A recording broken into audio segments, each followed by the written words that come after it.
Good evening. So, today I'm back on the Insta Live and I'm here to talk about anxiety and especially about worry. Okay, so I'm just going to wait for a little bit while everybody joins to start the topic. So, this live today is mainly about worrying, that is the thinking part of anxiety and why do we worry so much, and some of the ways by which you can stop worrying.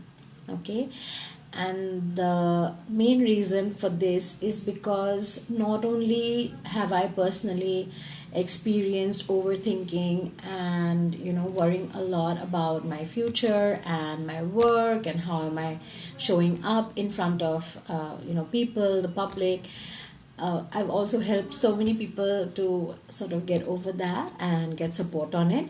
So that's why I wanted to take up this topic. I want to say hello to everyone who joined. Okay. Hi guys. Okay. So sorry, my voice is a little broken, but we're still gonna do this. So I don't know if you guys have been following that today's this live, but if you have been, you may have noticed that I have started this live a little late.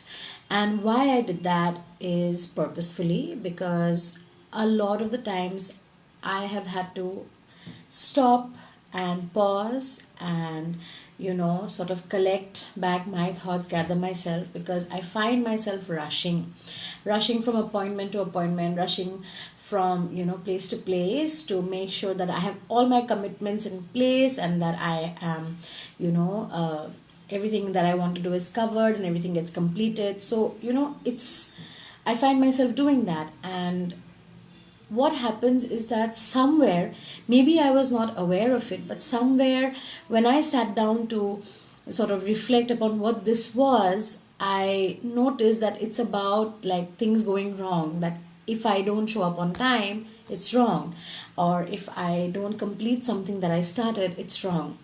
So it was coming from those spaces. So that's not really a great place to do things or connect with people with. So I wanted to change that, and purposefully I started a little bit late because it's not the end of the world to start something late. It's not the end of the world to start something early. It's not going out of line or being unprofessional if you are not able to complete something on given time, if you need more time, if you need to gather yourself. So we have to have these kind of adjustments or adaptability in within ourselves. Each one of us has to hold that for ourselves. Only then can we give that to others. When we are looking for extended time for deadline, or when we are looking for kindness and non-judgment from others, that has to start from within first. And small steps is what make it happen. So let's focus on worrying. One of the things about worrying is these certain beliefs that we hold, that okay, I have to be perfect, or I have to reach somewhere on time, I have to complete something on time. These are beliefs which are much deeper in us than just thoughts on the surface. Okay, and how can you differentiate between beliefs that you have and thoughts? Is that thoughts are usually of two types. Okay, two types. First is a verbal thought. That means there's a dialogue going on in your mind and you are consciously aware of it. Second is that it's like a visual. So let's say I tell you, think of a red rose, and immediately the image of a red rose comes to your mind.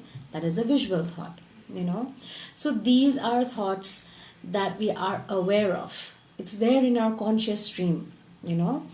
And the thing is, with beliefs, we might not be fully aware of them. They are there in the background. And what happens is that these beliefs fuel our thoughts.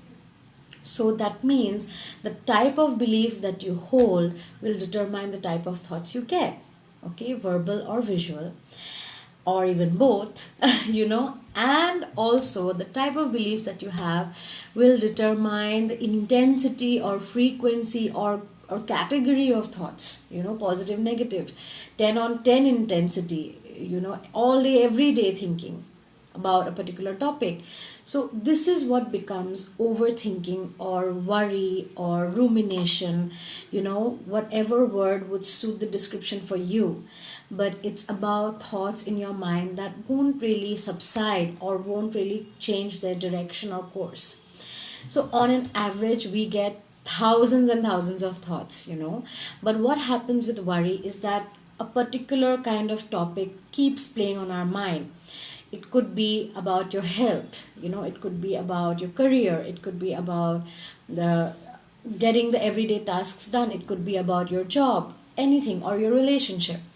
So I'm going to cite a few examples and we'll learn more about worry. Okay, hi guys, hi, we're talking about worry and anxiety. So yeah, what I was saying is that we have particular beliefs that we might not be aware of. So I already told you guys, how are you aware of the conscious thoughts? They are verbal or visual. Now, what about these beliefs? These beliefs act like electricity, in the background. For example, if there is a light bulb and it's connected to a switch, you can press the switch and put on the light bulb. But if there is no electricity, then no matter how many times you press the switch, the light will not come on. Yeah, so it's just like that. A trigger or an environment is like a finger pressing the switch. It can trigger you. It has the power to come and press that button. But if you have electricity flowing to that particular area, only then will those lights, light up, those bulbs light up, or those things start functioning. Okay, so in the same manner, what happens is that the environment can trigger us. People, their words, their body language, it does trigger us. But if we don't have these subconscious or beliefs in the background about the situation, about us in that particular situation, about our life, then it's not going to light up. Yeah, so let's talk about worry, and I'm going to give a unique example here. I don't know if all of you are going to relate with it, but I'm going to give it nonetheless. So let's talk about fear of darkness. Okay, so there are so there are a lot of people who fear the darkness. I'm not sure how many of you do, but if you do, then you could just leave a thumbs up and let me know. Okay, so there are a lot of people who fear darkness, being alone in a dark room, being alone, sleeping alone at night, without anybody. And I too have faced discomfort with being completely alone in certain places. Maybe it's a new place, I don't know. So a lot of the times these things are instilled in us in childhood. It could be like that a loving, caring parent or a parent-like figure, let's say your caretakers, grandparents, aunts, uncles, tell you that don't go out to play at night, it's dark, you don't know what will be there. And sometimes they say a scary story and they tell you that at night there are ghosts, and if you don't sleep, I will call it. So these are some of the ways by which we receive this information. Now what happens is, if you think about it now, it might feel very trivial, like, oh, that's a small thing, that's something my mother said, I'm over it. Yeah, but the fact remains is that when these things were told to us, we were not in a position to decide whether it was true or not true. I mean, we don't know what's there in the dark. We have no idea what is the concept of a ghost. We have no idea what is the concept of darkness. So we absorb it as it is. We absorb it with the tone, with the body language that our caretaker says it. So I'm going to give an example here, like, don't go out to play, there's something in the dark. This body language and tone versus, don't go out to play, it's dark. This body language. So there is a difference in the face, the expression, in the way I'm saying the tone. This is what sets for that absorption. So immediately we as children have absorbed it. Now as adult, we make meaning out of it. We understand that, oh yes, I am in my own home. If the light is off, I can put it on. I don't have to be scared. I know where everything is. I am safe. But sometimes we don't feel safe in the body. That is because a lot of these things were absorbed at a time when we could not differentiate between what was true and what was not true. So, somewhere in your subconscious, it is still true that darkness might be scary, or that a particular situation is bad, or showing up late or for Insta live or something is unprofessional. So somewhere it's there absorbed inside. And this is what keeps fueling the thoughts and the worry. Even if during the day you want to distract yourself, redirect, it doesn't really redirect, it shows up, and it comes up. So, and the manifestations or the way it shows up is either you follow through with the task obsessively, you don't rest, there is no care for yourself, or you avoid it completely because it's overwhelming and you procrastinate. Okay, so these are all related, guys. Yeah, so just let's focus on the worry aspect. So now that you know where these beliefs are stemming from, and think about it today, think about it after the live, and see if you can connect with the development of these beliefs to the things that makes you anxious now. Okay, so it's like you are not in a processing capacity when the situation happened to you. Okay, another example could be that you fall in love when you are a teenager, and then it's not a very good experience, it's unpleasant, and then forever you feel like, okay, love is not for me, or relationships can't be trusted. Because when it did happen to you, you were probably less mature, you probably had less support system, you had less experience, you were less confident about yourself, you were going through physical changes in your body, and you needed more validation in terms of how you looked or where you were in terms of your social circle, which might not be relevant now. But it's difficult to shake off that worry, and trust in a relationship, or open yourself out there to receiving a new lover. Okay, so that is what I'm talking about. Now, these worries are fueled from the body, where the actual absorbing of the belief has happened. Yeah, so one simple practice that I want to talk about today is to tell yourself that it is over. Okay, so how do we do that? First and foremost, it is extremely difficult, in my opinion. And now, my opinion is not the universal opinion, but in my own experience, my experience with clients, I have identified that it's difficult, extremely difficult, to calm ourselves down when the rush of thoughts are going on, when we are in a situation where somebody is pressing our buttons constantly.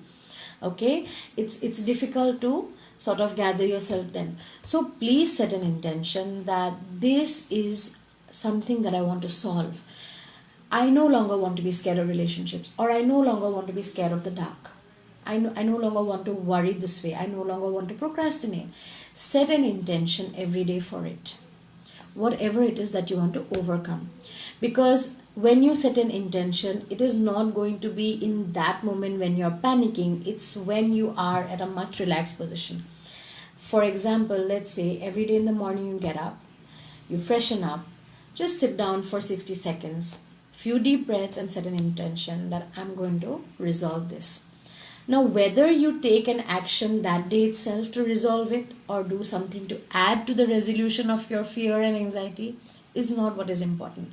What is important is that in a relaxed state of mind, you are training your brain to focus on yourself, to focus on things which are causing you problem, to focus and to solve things which need solving.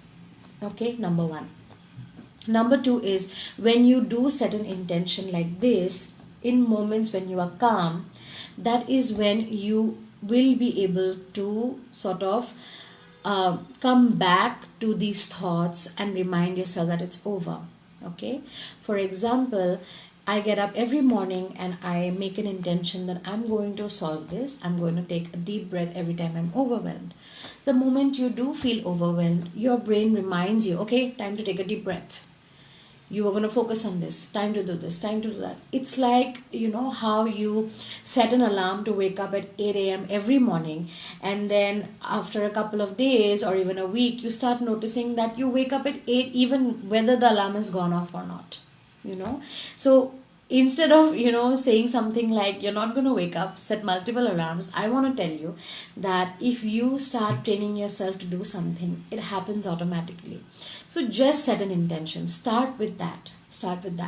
The next step is to always come back in the body. Okay, first step is to set an intention every day to prioritize yourself, that you're going to resolve this. The second step is to come back into the body, in the sense that whenever we are worrying about something, we can be in the future. Remember guys, worrying is with the conscious thoughts that we discussed, not the beliefs which are there subconsciously. It's in the conscious thoughts. So you are planning for the future. Oh, what am I going to do next? Oh, what's going to happen? Oh, this didn't occur, that didn't occur, I'm getting late, I have an Insta live, I have to get on screen, so it's like future oriented thoughts. It's criticism that you give to yourself in the present. Oh, you didn't do this, you didn't do that, you're looking like this, you're sitting like that. Okay, and sometimes it is also about your brain trying to protect you, so you will find yourself in constant planning mode. Okay, checklist, to-do list, Excel sheet, this, that. You'll find yourself getting engaged in such things which are more towards problem solving, but they don't get any problem solved. It's as if you are just in a loop of doing this meaningless problem solving practice, but not actually problem solving.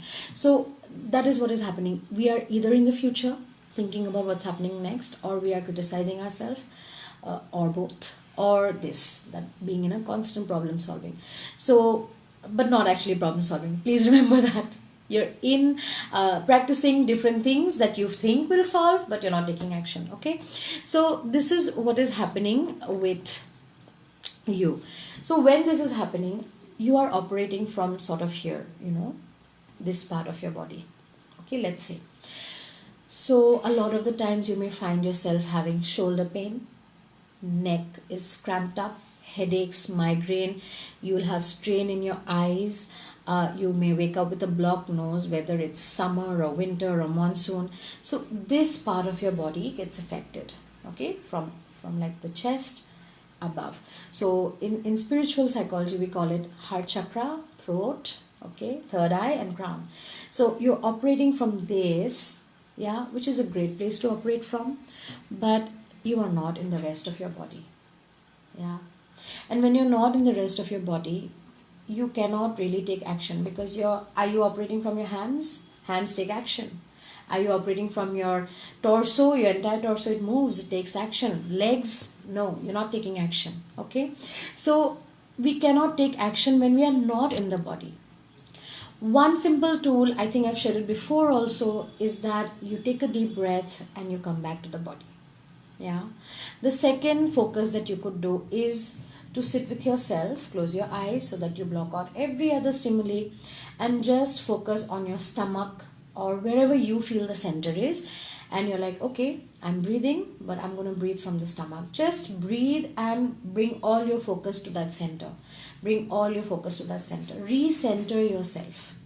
Yeah. Recenter yourself whenever you are feeling overwhelmed. Like I again said, it's not going to be the end of the world. Okay, I'm sure that you have had to delay, or you have had to wait, or you have had to pause yourself from doing a lot of things, and it has not been the end of the world. Yeah, so it's not going to be the end of the world if you don't make that phone call now. It's not going to be the end of the world if you don't land that job now. What you can do is come back to the body and stop operating from this, because this is going to cause a lot of conflict and block. Why that is? Because you anyway use this part a lot. You are anyway thinking, your brain is anyway working, keeping you alive, your eyes are constantly taking in feedback, your ears are constantly working, nose, so many of the senses are just here in this area. It's anyway overloaded. So come back to the body. Think, where is my center, and breathe and try to bring back all your focus. This helps you recenter and operate from places that can take action. It also helps regulate your nervous system and relax your body, because sometimes anxiety can make us sick to the stomach. You feel like going to the washroom, or you feel like puking. It's too much. That worry cycle can really stimulate. So working with the body is like a bottom to top approach. Instead of working on your thoughts and then coming back to the body, you first come to the body and then work your way up to reducing your worry. Yeah, this is the second thing. So I'm repeating for all the ones who just joined, and just for a revision for everyone who watch later. Hi guys. So first is that we are going to set an intention every day whenever we are at a place of calm to work on our anxiety. And number 2 is to come back to the body. Okay, so once you're back in the body, you could also do this by just working with the body. Okay, so a lot of the times when you're worried, do something that will distract your brain, not your mind but your brain. So let's say you pick something up and you just toss.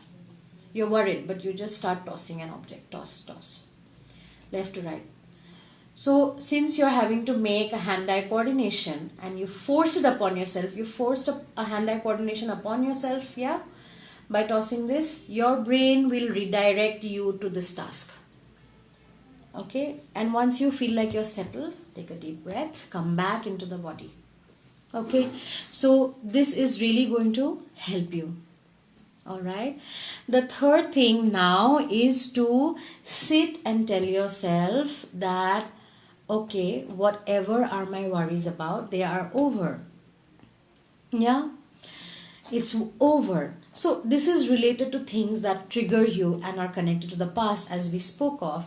For example, fear of darkness developing in childhood, or a bad relationship in teenage, sort of letting you not get in relationships now. Okay, so you have to tell yourself that it's over. It was then. This is not the same guy. It's not the same girl. It's not the same person. This is the difference. When you tell yourself that whatever happened to me in the past is over now, you consciously do it. You can slowly override. You can slowly override the brain. Because see, like I said, the beliefs are like electricity flowing in the background, right? Well, electricity is also having like a main switch. So, you sort of override and go to the main switch and pull it off. Okay. So you have to tell yourself that it's over now. So anything from the past that is being a worry, conscious effort to remind yourself that this is over now is helpful. Some of the practices that I do and I share are to sit and literally write. When you sit and write, okay, you're using your hands, you're taking the action that you want to take. Otherwise, you're operating only from this, like I said. You're only thinking about it, you're only planning, but nothing is really happening. So sit and write down, okay, I am scared that my boyfriend is going to cheat on me because I have been cheated on before. Write it down, okay. This happened to me and it was painful, but this is not the same person and it's over. It's over, write that, it's over. Okay, now a lot of you may think that how will this help me, in the sense that, oh, I'll just make myself vulnerable again, I'll just open up my heart to somebody and then they will take advantage. No, we cannot forget the fact that you have been already gone through, you've already gone through this experience, you have been through something painful, you know what to spot, what not to spot. Yeah, this helps you understand that this is a different person. I don't have to merge them, but I also know what the red flags are, which are important to me. Yeah, and I'm going to identify them. That's why I shared about setting an intention. Every day when you set an intention, it also helps you focus on the red flags, the green flags. Yeah, and you will be able to sort of work on it much better. Yeah, so this is over. Okay, so guys, I just want to say, till now I've shared a lot of things. If you have any questions, please leave them in the question box. There are some icons on your live screen below, and there's one with a dialogue with a question. So if you click on it, there you can leave some questions for me and I can answer that. Yeah, okay. So hi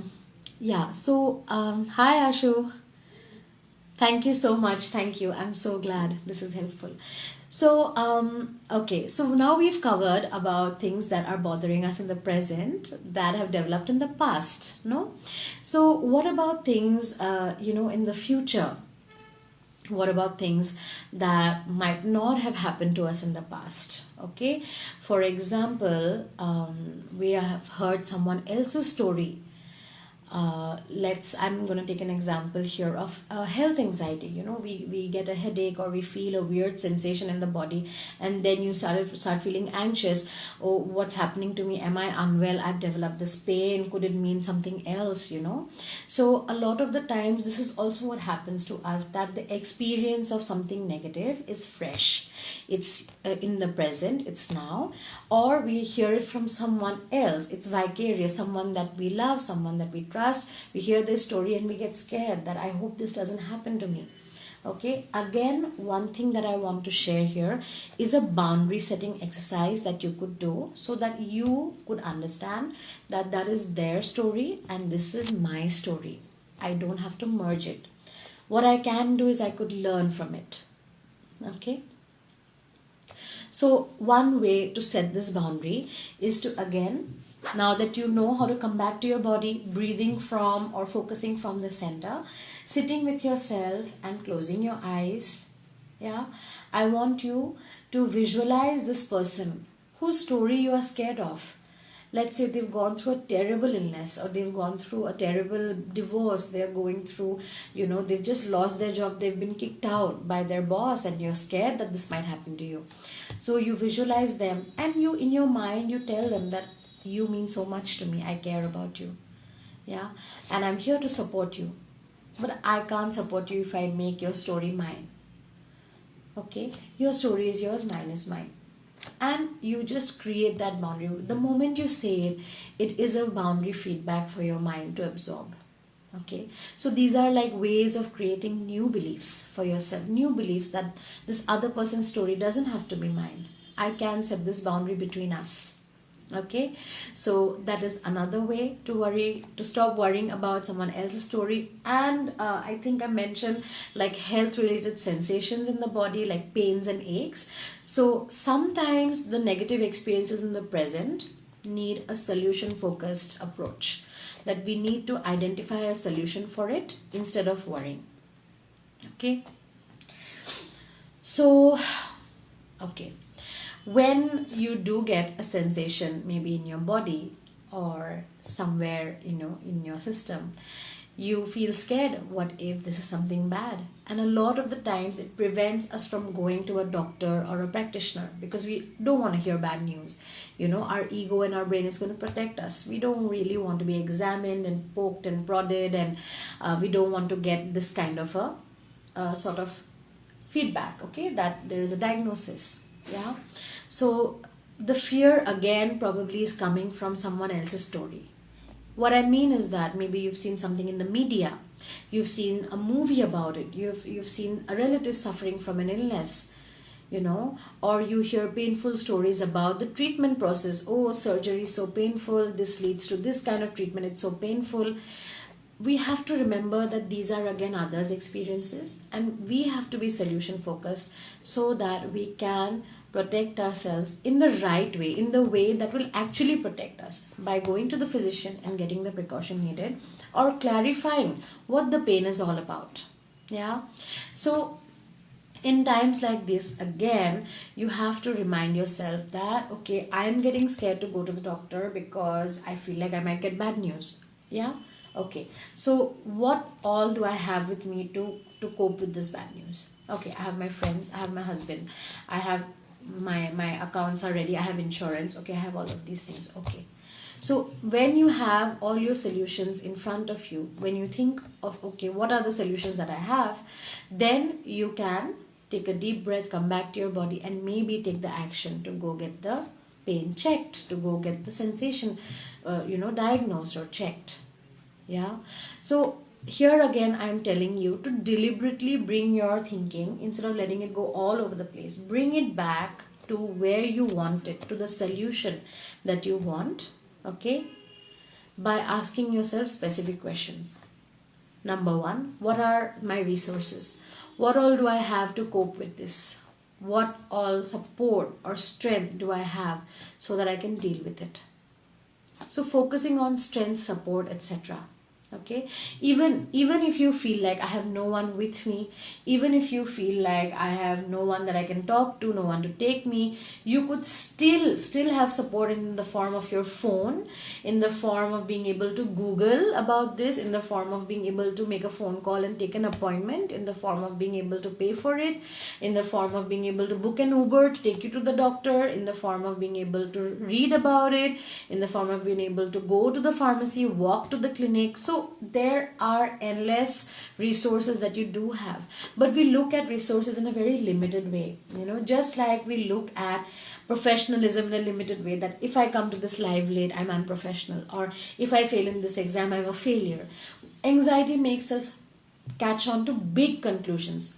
This means this, we make this meaning, and tomorrow I'll talk more about it. Today I just wanted to help you focus on, like, overcoming your worry. Yeah, so we make these fixed conclusions. Instead of that, let's broaden our horizon. What all in this world where so many millions and billions of people live, what all can be my scope of strength, my resources, my support? It doesn't have to be limited to this person. A lot of the times I get clients who want a particular person to be there for them. I wish my mom was there for me, I wish my boyfriend was there for me during this tough time, I'm so worried. But sometimes that is wishful thinking. Instead, if you focus on the person who has a track record of helping you, maybe your roommate has always had a track record of helping you, always going with you, always being there. Maybe your dad is the one. Maybe it's your schoolmate, she's always been there, she always shows up, or it's your neighbor. So broaden your horizon in terms of what your resources or support could look like. I know that we always want things to be perfect and pleasant, and we want it to be smooth, but sometimes we cannot communicate our expectations clearly, nor can the other person share with us their limitations. Again, like I said, that the ego can protect us, it tends to protect us from being too vulnerable. So therefore I urge you to broaden your scope of resources. Okay, so guys, I hope today's live was helpful. This meaning training was helpful to give you different approaches to making sure that you could combat your anxiety. I wanted you to have multiple options, and I will be coming live tomorrow again to share about something even more, or something more interesting maybe for a few of you. And I'm just going to check if there are any questions from anyone. Okay, so no one has sent me any questions, but if you still feel that you would like to send me a question or something that you're struggling with in terms of anxiety personally, please DM me and I would love to help you out, or we could even get on a call and we could see if I could support you in your journey for overcoming this. Yeah, so remember that you can change your beliefs even if you're not consciously aware of them, and you can always trust your body to guide you. So come back to the body. Okay, deep breath in, focus on your center and breathe into it and blow out. Connect back to the center and come back to your body. Okay guys, I will see you tomorrow. Bye.